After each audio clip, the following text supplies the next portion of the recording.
di penerapan PSAK 117 ini harapannya akan seperti apa sih dalam pengimplementasian kinerja kemudian bisnis begitu ya? Ini akan seperti apa sih harapan dari para pelaku industri asuransi, Pak Hengki? Ya, harapannya tentunya yang pertama adalah transparansi akan lebih baik, akuntabilitas juga akan lebih baik.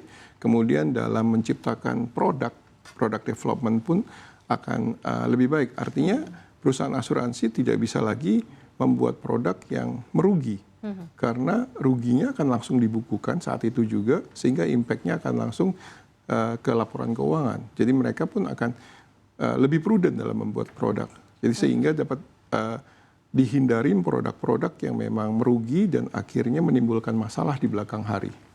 Oke, berarti akan lebih clear dalam penerbitan produk-produk baru pun juga akan lebih terperinci juga akan begitu ya, akan lebih baik. Nah, ini seperti apa nih khususnya dari Ciputra Life sendiri dari perseroan memacu kinerja nih di 2025, sisa bulannya 4 bulanan lagi lah ya, sekitar 4 bulanan lagi. Apakah ini juga melihat ada opportunity terhadap proteksi asuransi jiwa yang lebih dipacu lagi ke depannya atau potensi penambahan produk? Nah, tadi kita mention soal masalah produk ini akan seperti apa? Arah demand atau needs-nya masyarakat saat ini tuh seperti apa sih terhadap produk-produk asuransi? Saat ini kita Ciputra Life sendiri kita sudah bekerja sama dengan lebih dari 20 bank dan multi finance maupun bank maupun non bank. Jadi memang kita akan terus meningkatkan kerjasama dengan partner-partner kami dan juga kita akan memasuki segmen yang baru juga, segmen pasar yang baru. Per pertengahan tahun lalu kami sudah masuk ke segmen korporasi dengan memberikan asuransi untuk karyawan dari korporasi tersebut. Kita ada asuransi kesehatan, asuransi jiwa maupun asuransi kecelakaan. Untuk pengembangan produk sendiri kita tentunya akan mengembangkan sesuai dengan kebutuhan dari nasabah partner bisnis kami maupun kebutuhan dari segmen pasar yang kami tuju. Fokus kita memang lebih ke produk-produk yang proteksi. Sampai saat ini kita tidak mengembangkan produk yang paidi, produk yang dikaitkan dengan investasi. Kita lebih fokus ke produk-produk tradisional yang fokusnya ke proteksi. Oke, melihat ujung di 2025 nih Pak Hengki, Anda melihatnya akan seperti apa sih mungkin dari sisi pertumbuhan, dari sisi growth, kemudian dari sisi pencapaian-pencapaian target-target sampai dengan akhir 2025 ini akan seperti apa sih dari Ciputra Life Pak Hengki? Ya, harapan kita sih tentunya kalau kemarin kan per triwulan kedua pertumbuhan ekonomi sendiri kan 5,12%. Harapan kita memang di semester 2 ini lebih baik, sehingga target di semester di 2026 5,4% seharusnya bisa achievable. Tentunya dengan pertumbuhan ekonomi yang baik akan berpengaruh juga terhadap pertumbuhan pendapatan premi industri asuransi. Kita juga cukup happy melihat bahwa memang berdasarkan survei yang dilakukan oleh OJK memang literasi dan inklusi industri asuransi terus meningkat. Ini menjadi modal yang baik buat para pelaku industri asuransi, terutama industri asuransi jiwa. Oke, nah kalau ke depan ngelihatnya seperti apa sih peluang yang masih bisa digarap begitu ya di industri asuransi ini, dan tantangannya nih apa sih begitu di era zaman sekarang? Mungkin sekarang udah geser juga, generasinya bergeser juga gitu ya. Jadi semua yang ditawarkan, semua yang ingin diberikan pasti ada komparasi, pasti ada dari sisi kebutuhannya juga kelihatan. Nah, peluang dan tantangannya kalau dari Pak Hengki dan tim dari Ciputra Life lihatnya seperti apa? Ya, betul. Kalau kita lihat dari survei nasional literasi dan inklusi keuangan 2025 memang dari sisi literasi sendiri kita industri asuransi sudah mengalami peningkatan cukup baik dari 36,9 menjadi 45,45. Dari sisi inklusinya juga mengalami peningkatan dari 12,12 menjadi 28,5. Nah, memang tapi ini masih banyak PR saya rasa buat kita sebagai pelaku industri asuransi. Kenapa? Kalau kita bandingkan dengan perbankan, kita masih jauh.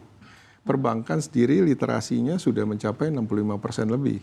Kemudian inklusinya bahkan lebih tinggi dibanding literasinya 70% lebih. Artinya dari sisi tantangan ya bagaimana kita sebagai pelaku industri asuransi harus meningkatkan terus literasi dari masyarakat sehingga diharapkan dengan semakin meningkatnya literasi, inklusinya akan semakin meningkat, kesadaran masyarakat untuk mempunyai asuransi itu akan semakin tinggi. Oke, karena peningkatan kembali lagi ya peningkatan literasi sehingga akan diikutsertakan dengan inklusi penggunaan terhadap produknya, begitu ya Pak Hengki ya. Nah kalau kita lihat nih, kita agak sedikit melihat di akhir 1 semester 2025 industri asuransi jiwa ini membukukan kenaikan pendapatan investasi. Nah kita ngomongin sedikit soal investasi ya, 38,4%.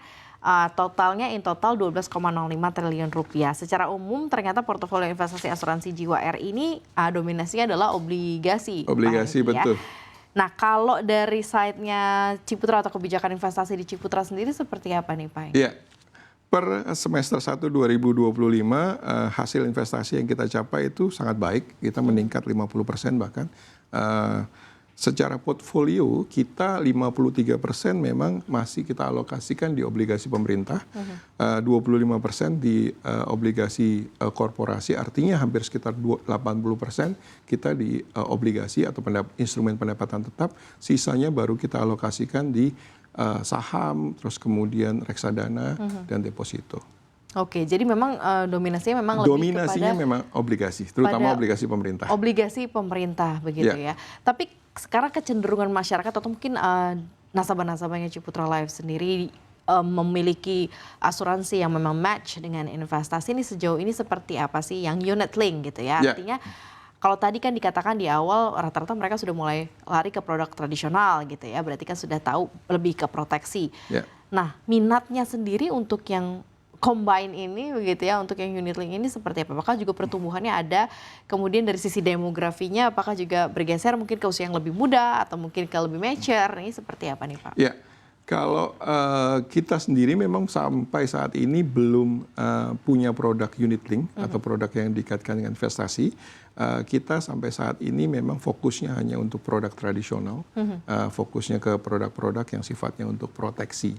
Kalau kita lihat pergeseran sekarang, mungkin kalau Gen Z justru mereka melek sekali dengan investasi karena sangat mudah melakukan investasi. Sekarang banyak platform-platform untuk melakukan investasi, membeli reksadana, membeli government bond maupun bahkan sampai membeli komoditi segala macam bisa dilakukan melalui platform tersebut. Sehingga memang kalau kita lihat seperti data yang disampaikan oleh AAJI, memang pergeserannya sekarang cenderung kembali ke produk yang tradisional.